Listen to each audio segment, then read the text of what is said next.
Okay, folks, third and final installment of Chapter 15. I know I normally don't do 3 videos about one chapter, but I thought this might be easier if you guys had to absorb this information in chunks. So we're now ready, after all of our discussion about DNA structure and DNA replication models, we're now ready to start focusing on the details of how DNA is made and how it's copied, okay? So a couple things that I want to start out with. First of all, I want to point out to you that DNA is always made from the 5' to the 3' direction. And you already know why this is. So let's take a look at a hypothetical strand of DNA. So here we have the original parental strand, okay? And then this is the daughter strand that's being replicated, being copied. So you can see here that you've got phosphate and a sugar and a phosphate and a sugar. And you can see here that you have a thymine, and that is attached to an adenine, and then an adenine attached to a thymine, okay? So in order for us to add to this daughter strand, we need an open parking spot here. So what would happen is this phosphate group would combine with this OH group, and together what we would lose is some water. Okay, this is what's called condensation or dehydration synthesis. And the end result would be our new bond here. So we would have welded together another piece in our sugar phosphate backbone, okay? So the reason that we say that DNA always grows in the 5' to the 3' direction is because it is the 3' carbon that has this OH group attached. You must have an OH group that's open. That is your open parking spot. Okay, because that is the next place where you can hook up another phosphate group. All right, so that's the first thing that I want you to understand. And the next thing I want you to understand is that DNA synthesis requires energy. So let's put here 1, 5' to 3'. 2, making DNA or copying DNA requires energy. And where are we going to get this energy? You're probably thinking ATP, and you would be right. But it's not just ATP. There's ATP, there's GTP, there's CTP, there's TTP. Basically, ATP is a nucleotide with extra phosphate groups on it. So here we have a G, and we have our sugar, and we've got 1, 2, 3 phosphates. This is a GTP, or guanine triphosphate molecule. If this was an adenine and it had 1, 2, 3, it would be an ATP molecule.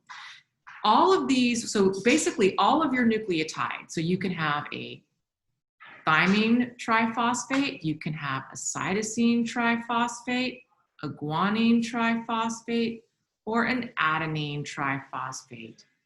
Oops, that's a P, not an R. Okay, so these are all called nucleotide triphosphates, all right?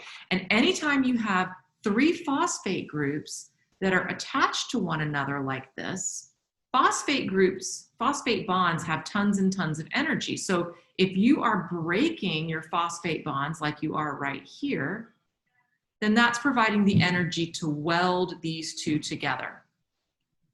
Collectively, we call all of these triphosphate molecules DNTPs,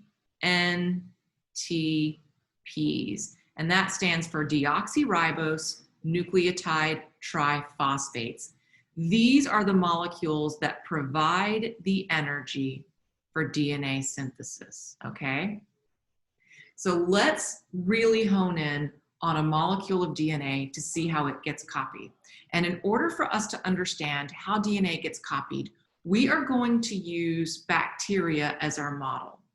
We're going to use our friend E. coli that I've mentioned several times in this lecture. So E. coli stands for Escherichia coli. That is the scientific name of this bacterium. The word coli probably reminds you of the word colon, and that's because this bacteria is heavily present in the billions in your gut, and it's part of your bacterial flora that helps you to digest your food. Okay, but the nice thing about bacteria is that they are small and their genomes are small. So here's my little bacterium, and it's got a single circular chromosome. And it turns out that bacteria don't need a lot of genetic material because they don't have that many genes. They're very simple organisms. So it's much easier for us to study the genetics of bacteria than it would be to study the genetics of people initially, because we have so much more genetic material. So all of what I'm about to tell you about how DNA is replicated is what we know from bacterial models. Now, we have worked all of this out in eukaryotes, so we know how this happens in people. It's basically the same concept, with just a little bit more complexity layered on. So for purposes of this class, we're going to learn DNA replication using a bacterial model. All right, so the first thing that we need to know is, where does replication start? So here I have a bacterial chromosome for you. Remember that it's circular. And the first thing that we need to do is take our double helix and we need to pull it apart. That happens at a site called the origin of replication, okay? And basically, that is a specific sequence of DNA that's targeted to open up when the DNA replicates, okay?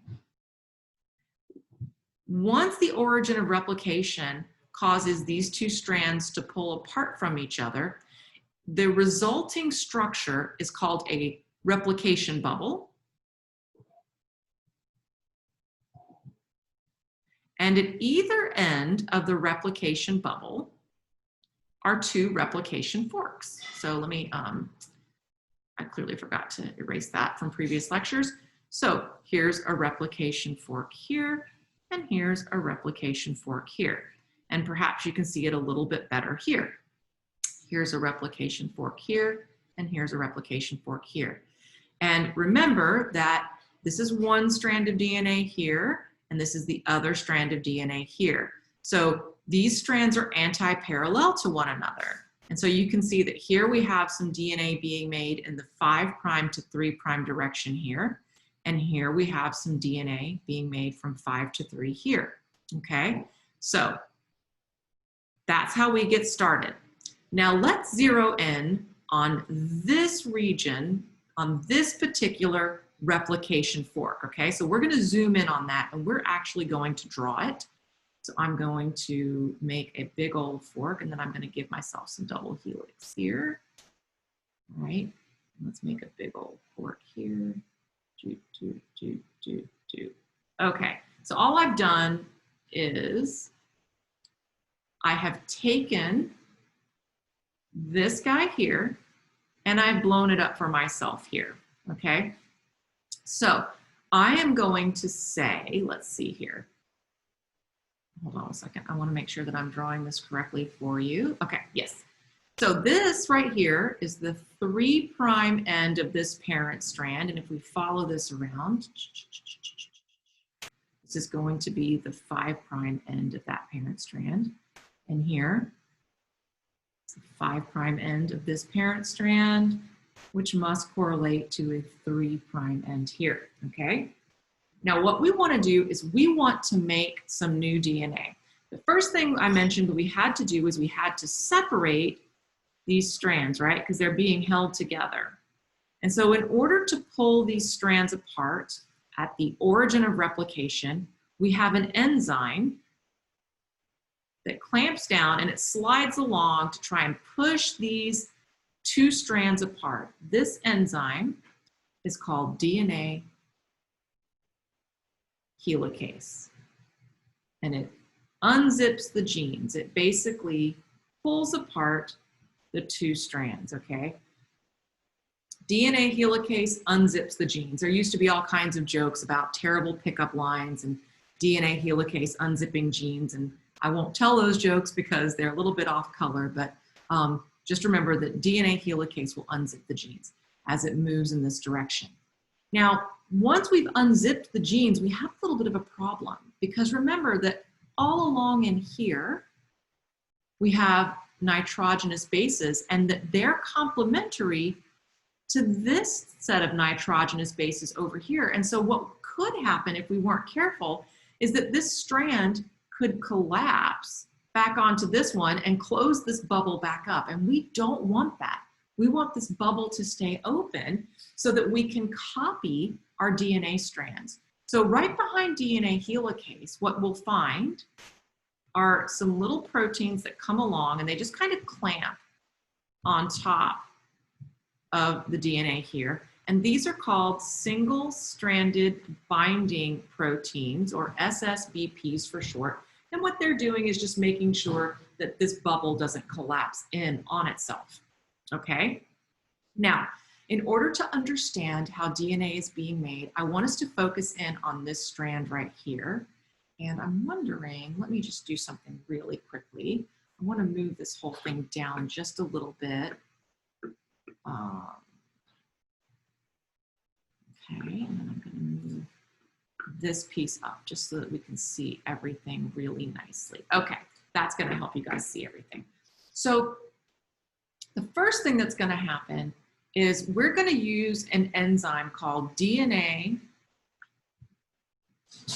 polymerase to make a new DNA molecule. Okay? But in order to do that, DNA polymerase has a quirk. DNA polymerase can only bind to double strands. It can only bind to double strands, and if you're curious about why that is, we can discuss that in class, or you can take my genetics course and we can discuss that. But so we have a problem. Right here, we have a single strand that we're trying to copy because we've opened up this replication fork and we're trying to copy this single strand. So in order to get DNA polymerase to do this job of copying, okay, what we need to do is make a little bit of a double strand to help it get started. So what we're going to do is we're going to make just a tiny segment here of RNA, okay? And this is called an RNA primer because it primes the reaction. And all it's doing is making a tiny section of double strand. This RNA primer is laid down by an enzyme called, appropriately, primase. So now what we've done is we've made an area for our DNA polymerase to grab onto. So now our DNA polymerase can come along. Boop, boop, boop, boop, boop. This is our DNA polymerase. And you'll often see DNA polymerase, abbreviated DNA pol. DNA polymerase can come along, and what it does is it grabs the appropriate nucleotide, lines it up, and then it makes a bond between the sugars and phosphates. So it's going to grab a nucleotide, line it up, and make a bond between the sugar and phosphate. I'm going to grab the next one, line it up, make a bond between sugar and phosphate, and we're going to go along and we're going to do this. This basically would slide down and do this job as helicase is opening up this DNA molecule. DNA polymerase is going to slide down and it's going to make a copy right there, okay? Now let's look at this in video form. Let me show you. In your book, oops, sorry, in your study area of your book, you have in chapter 15 some excellent, excellent animations. And so let's just watch the animation for what I just showed you. And incidentally, let me go back. The synthesis of this strand of DNA is called leading strand synthesis, and you will understand why in just a few minutes. But let's watch this video really quickly.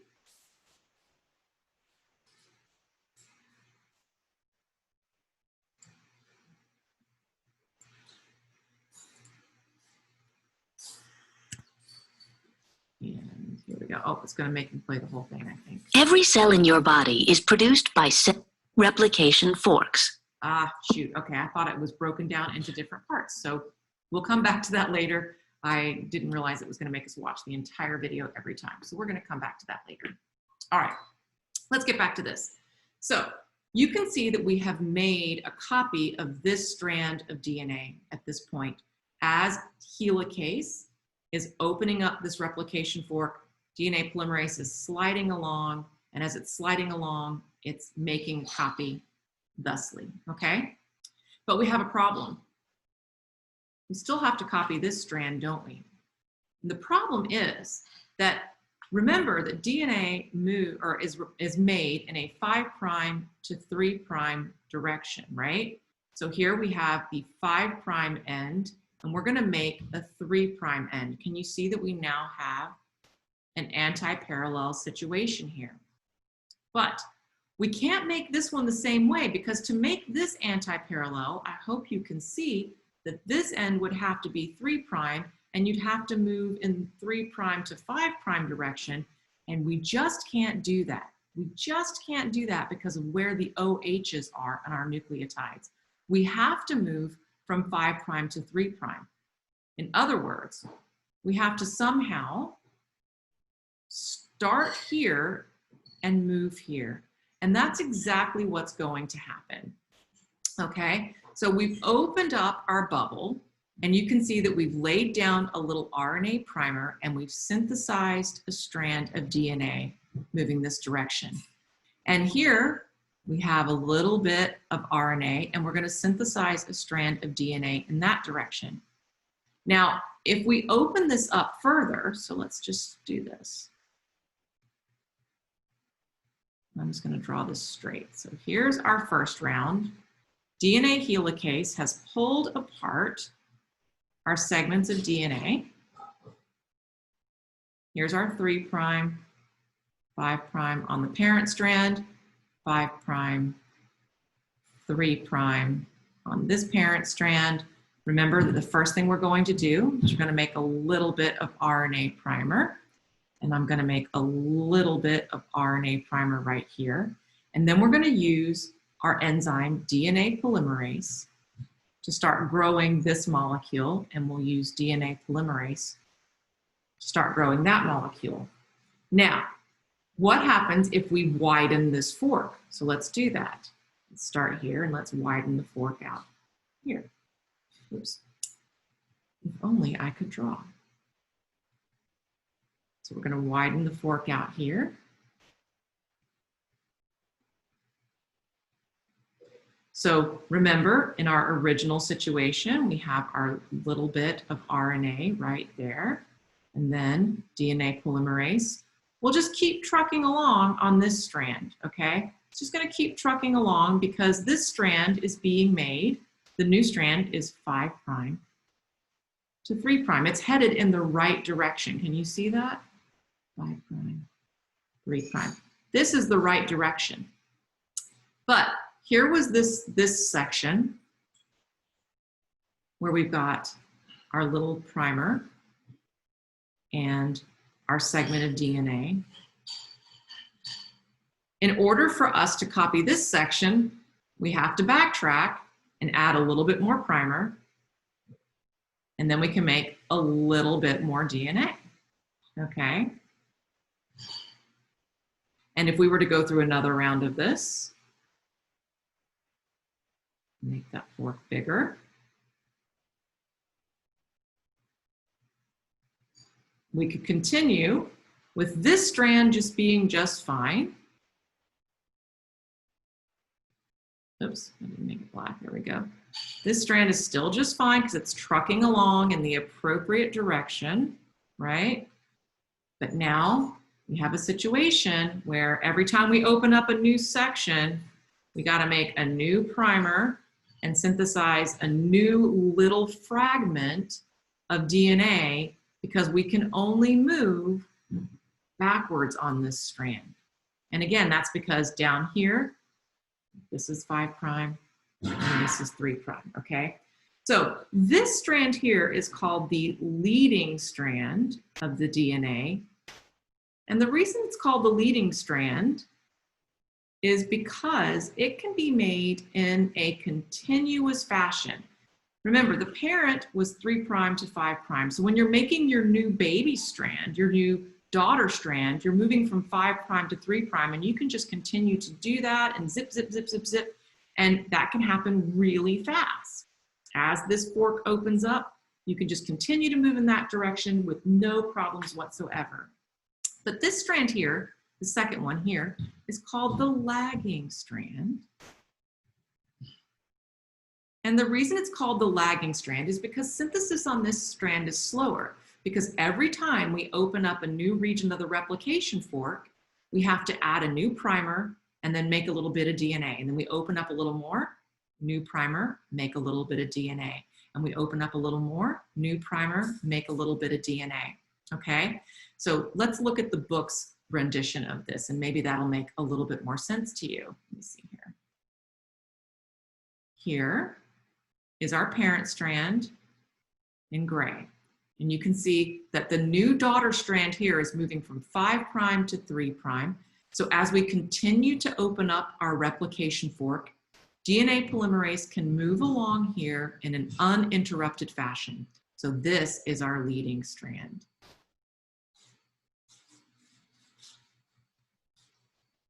But here you can see that as we open up more and more of this replication bubble, we go, so here we had our 5' to 3' in that direction. We open up a little bit more. Now we're gonna have to make a new primer. Let me do that in yellow or orange. Now we're gonna have to make a new primer so that we can then make a little bit more DNA. And you can imagine that if this opened up more, you'd have to do it again. So this is just a slower process. This slower process also leaves us with a little bit of a problem. Let me draw, I think I'll use the book's convention of making the parent strand in gray. I like that. And we'll make the newly synthesized strands in orange and black. So I'm going to focus on the lagging strand here, where we've got our primers. And remember, the primers are made of RNA. And the reason that they are there is because the enzyme that's going to polymerize our new DNA strand, DNA polymerase,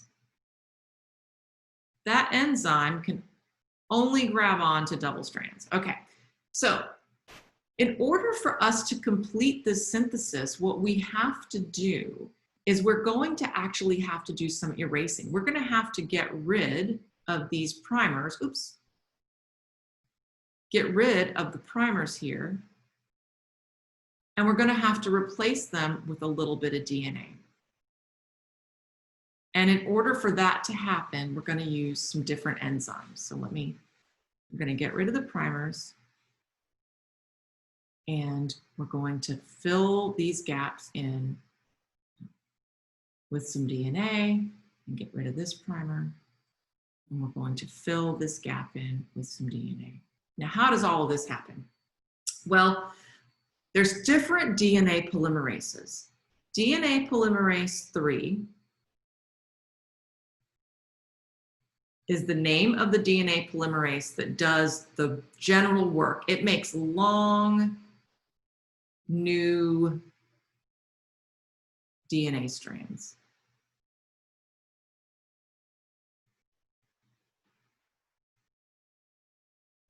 Okay, so DNA polymerase 3 made this strand here, this long one. DNA polymerase 3 made this strand here, and DNA polymerase 3 made this strand here. DNA polymerase 3 also is the guy that's responsible for this big long strand that you would find on the leading strand. All of that is DNA polymerase 3, okay? Now, the next enzyme I want you to know about is called DNA polymerase 1.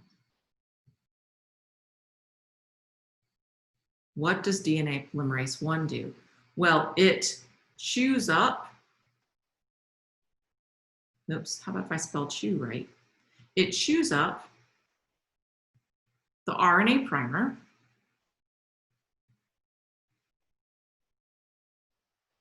so it gets rid of the RNA primer, and then it fills those gaps with DNA. So when I came along and I erased that primer and put DNA in, and I erased this primer and put DNA in, and then I erased this primer and put DNA in. What I was simulating was the action of DNA polymerase 1. Now we've got one more enzyme that I need you to know about, okay? And that enzyme is actually going to join, you see how there's like a little gap right here, and there's a gap right there.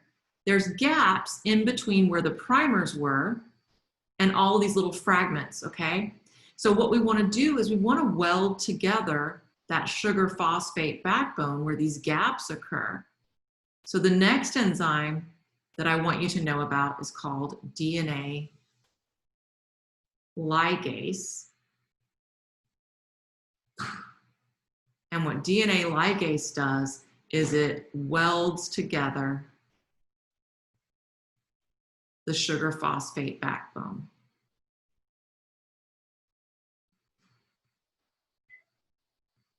Where there are gaps left by DNA polymerase 1.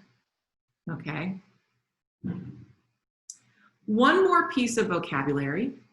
The little fragments that occur when DNA is made on the lagging strand, so these fragments of DNA here, okay, or this fragment here, there's a name for these fragments. These are called, Okazaki fragments, named for the researcher that discovered them. Okay? So that in a nutshell is how DNA is replicated, but it is a tad complex. So let's watch it in movie form. And that's what I was about to show you earlier on. So this is going to start all the way back at our replication fork, and we will watch it starting at the replication bubble. Every cell in your body is produced by cell division. Before each cell divides, it must copy its genetic material in a process called DNA replication. Understanding of DNA replication comes largely from studies of E. coli, bacteria that are found by the billions in your large intestine. Let's take a look at how DNA replication occurs in an E. coli cell. As we zoom in, we see the DNA. At the origin of replication, the two strands of DNA separate, serving as templates for making new strands. The result is a replication bubble. The bubble grows in both directions, forming two replication forks. Let's zoom in on one of them. Many proteins work together at the replication fork. Only some are shown.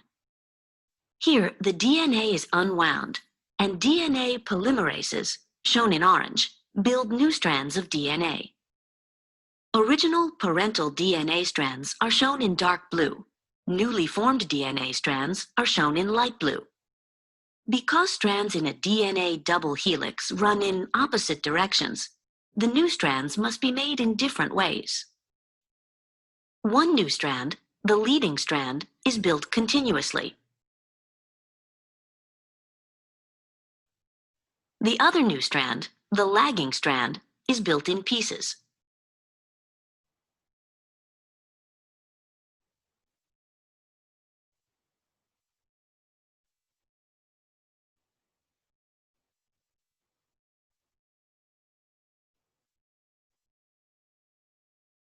First, let's focus on the leading strand.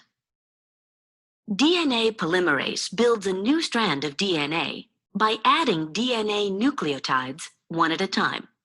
Each new nucleotide must pair up with its complementary nucleotide on the parental strand. Adding new nucleotides works the same way on both the leading and lagging strands.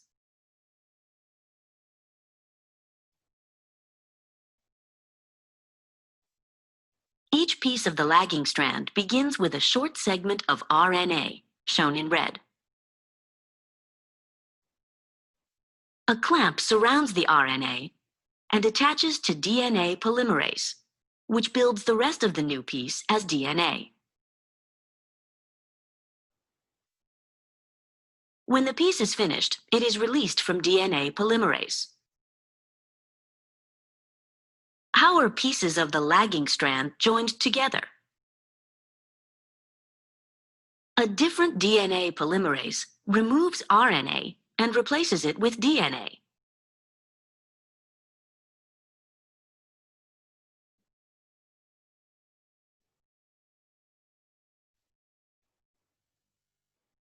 However, it cannot finish connecting the pieces. An enzyme called DNA ligase joins the pieces together.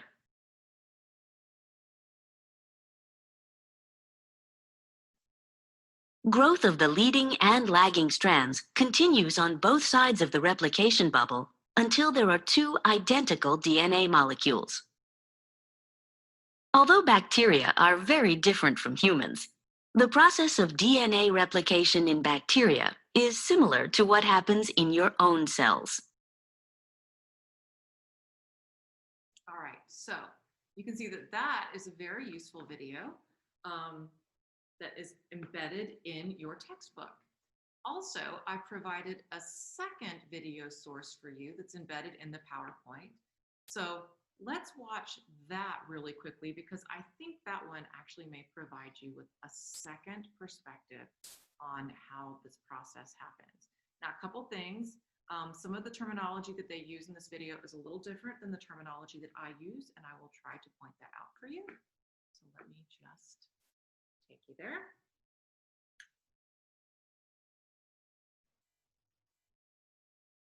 Perhaps if my internet will go. There we go. All right.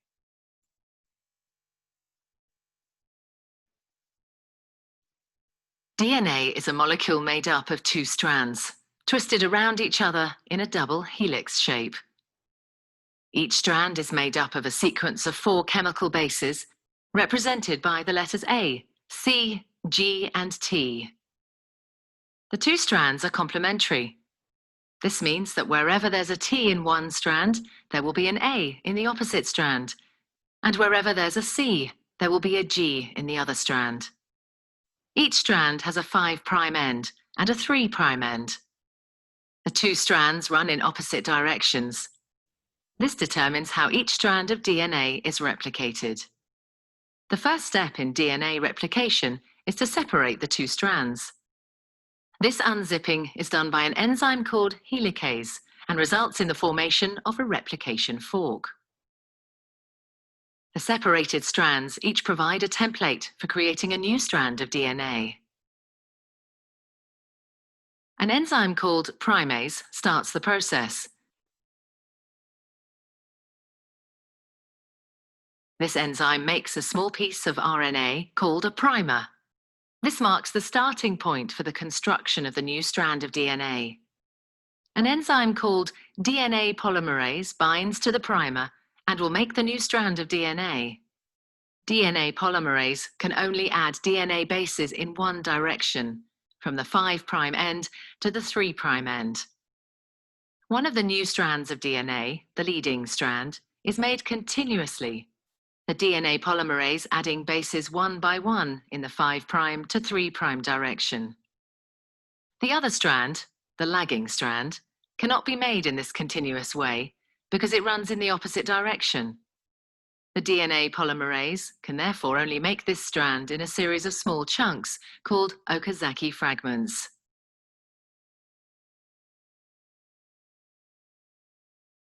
Each fragment is started with an RNA primer. DNA polymerase then adds a short row of DNA bases in the 5' to 3' direction.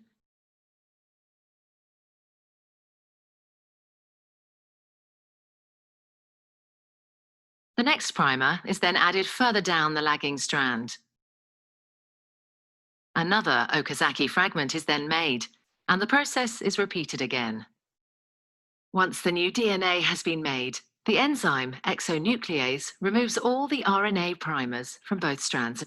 Okay, so this is one of the first terminology differences that I wanted to point out in this video. The enzyme that they're calling exonuclease is actually part of that DNA polymerase 1 that I told you about. DNA polymerase 1 has what we call an exonuclease function as well as a gap filling function. So this is a slightly inaccurate video. Another DNA polymerase enzyme then fills in the gaps that are left behind with DNA. Finally, the enzyme DNA ligase seals up the fragments of DNA in both strands to form a continuous double strand. DNA replication is described as semi-conservative because each DNA molecule is made up of one old, conserved strand of DNA and one new one.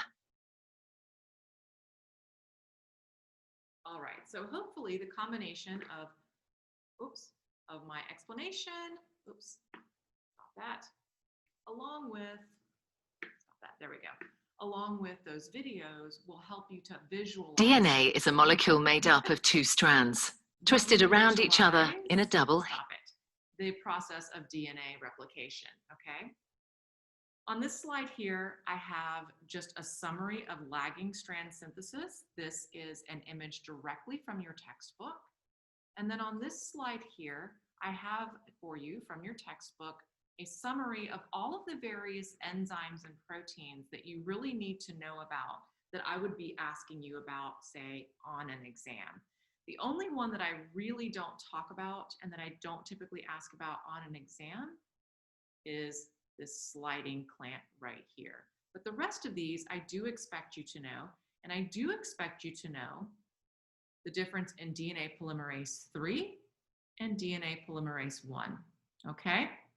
So hopefully you guys will find all of this information helpful.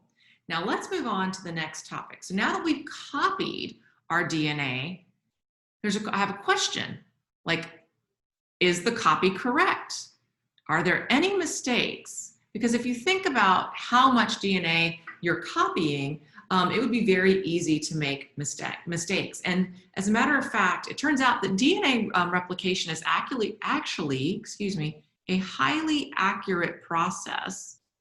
Turns out that we really think that only 1 in every 100,000 nucleotides added, or dNTPs added, we think that only 1 mistake is made for every 1,000 base pairs that are added. So that's pretty remarkable, and that's a pretty accurate process. But if you're talking about the instruction manual for an organism, any mistake is something to be concerned about. So how can we repair these mistakes? Many of these mistakes are actually repaired by DNA polymerase itself, okay? Especially, we're going to talk about DNA polymerase 3, repairing some of its own mistakes, and actually we're going to learn a little bit about DNA polymerase 2, okay? So let's start out with, as we are making our DNA. So here we have a strand of DNA being made. The gray is our parent strand. The red is the new strand. Notice it's being made from the 5' to the 3' direction. DNA polymerase is chucking along just perfectly. This is DNA polymerase 3. Now, if DNA polymerase 3 accidentally grabs the wrong base, the wrong nucleotide to add here. So for here, for example, you can see that we've got T and A and T and A and C and A. Nope, sorry. T and A and T and A and C and G, et cetera, et cetera. So all of these are correct. But here we have an A, and instead of pairing a T with it, like we should have, DNA polymerase has made a mistake. It's accidentally grabbed a C. And when it does that, it creates a little bit of a bump in the sugar phosphate backbone. Now remember that enzymes are all about active sites being the exact right shape for their substrates. So DNA polymerase's substrate is this nucleotide, and when there's a bump in the DNA backbone, suddenly it doesn't fit in the active site so well anymore. So DNA polymerase, it turns out, has 2 functions. Not only can it make new DNA, but when it senses that it's made a mistake and there's a bump in the DNA backbone, it has what we call an exonuclease function. In other words, exonuclease, let's think about that word. It can cut out the mistaken DNA, spit out that nucleotide, and add a correct one back in. And the reason that it's able to do that, again, one more time, let me see back here. The reason it's able to do that is because it can feel, so to speak, the deformity in the shape of the molecule when a mistake is made, okay? So DNA polymerase 3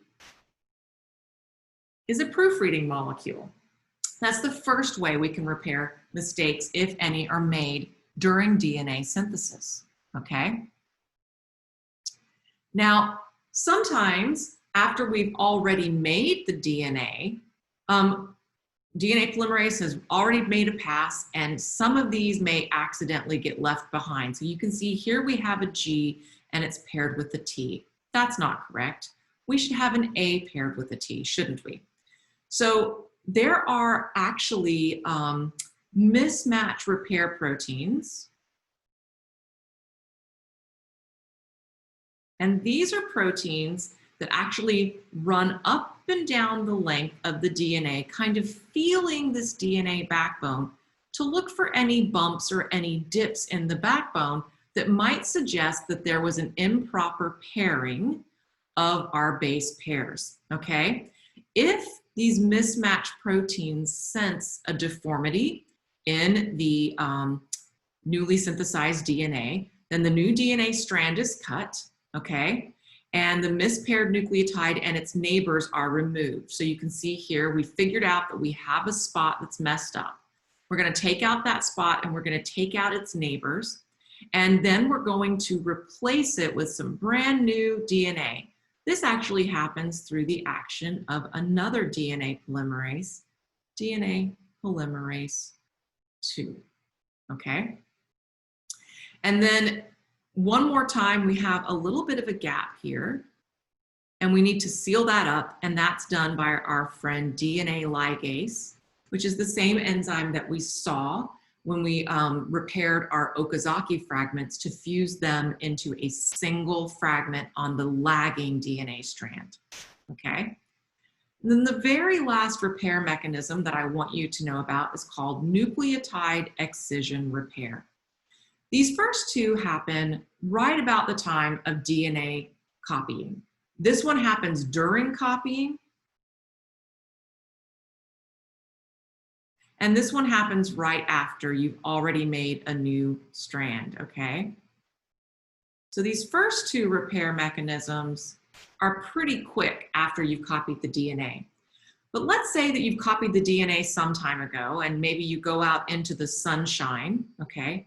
Well, it turns out that UV radiation damages DNA. And the way that it does that is sometimes it will link bases that are next to one another together. So ordinarily this T would be attached to an A over here, and then there'd be another sugar phosphate right here. But instead of being attached to an A, the UV light has caused it to become attached to its next door neighbor. And here you can see where that's happened. This happens with adjacent thymines, and it forms something called a thymine dimer. Remember that mer means unit and di means two. So we now have a thymine dimer. Well, that's a mistake. That's going to be a problem, okay? Because these guys that are stacked on top of each other, let me do it this way. T, T, A, A. This T should be hydrogen bonded to that A. This T should be hydrogen bonded to that A. What the UV light has done is it has caused this T to become covalently bonded to this T, okay? So you can see that that has created a mistake. And what it does is it also deforms the DNA molecule. It actually causes a kink in the DNA backbone. So it's going to make it do this. When we link these two together, it's going to kink up that backbone. Can you see that we now have a kink in that backbone? So once again, what's going to happen is that there are little proteins that run up and down the length of the DNA, feeling this backbone, looking for kinks. And when they find a kink, they cut it out And the mechanism that they use to cut it out is just like what you see here in your mismatch repair. The only difference is the timing of when it happens. This happens long after you copied your DNA, okay? So it works just like number 2, but it just happens after the process of replication, okay? One last thing that I wanted to show you here. Oh, okay, this is just the process. So here's our damaged bases. They get cut out, the gap gets filled, and we have a perfect new repaired DNA molecule. The last thing that I wanted to show you is some of the damage that UV light can do to DNA that can cause problems. So if you have a mutation in the enzymes that repair your DNA and you go out in the sun, you can end up with this disease here. This disease is called xeroderma pigmentosum, and it results from the inability to repair thymine dimers. These thymine dimers, remember I just showed you, they are brought about by exposure to UV radiation, AKA sunlight. This is why you want to wear sunscreen all the time. Sunlight damages your DNA. So if the enzymes that repair this are messed up, you can end up with this disease here. And you can see how these children are very, very afflicted with skin lesions that result from the fact that the DNA that would ordinarily be repaired has been left. And so they're going to end up with skin cancer and all kinds of problems. All right, the very last thing that I want to mention to you guys, let me just insert one more slide. I'm going to make it a blank one. I just want to remind you that we talked about today 3 different DNA polymerases, okay? DNA polymerase 1, DNA polymerase 2, and DNA polymerase 3. Now, these are all DNA polymerase enzymes that occur in E. coli, but we have similar enzymes that occur in eukaryotic organisms. And I just want to remind you that this is the one that does the long strand synthesis.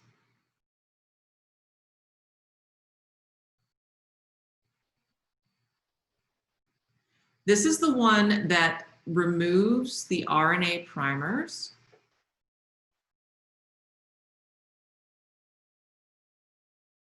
And it fills the gaps.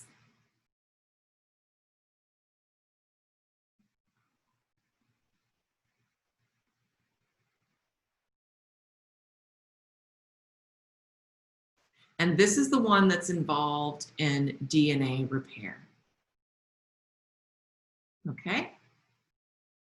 And I know that is a lot, but that is the end of our chapter 15 video, and I'll be posting our chapter 16 video shortly. Let me know if you have any questions, and I'll talk to you soon. Bye-bye.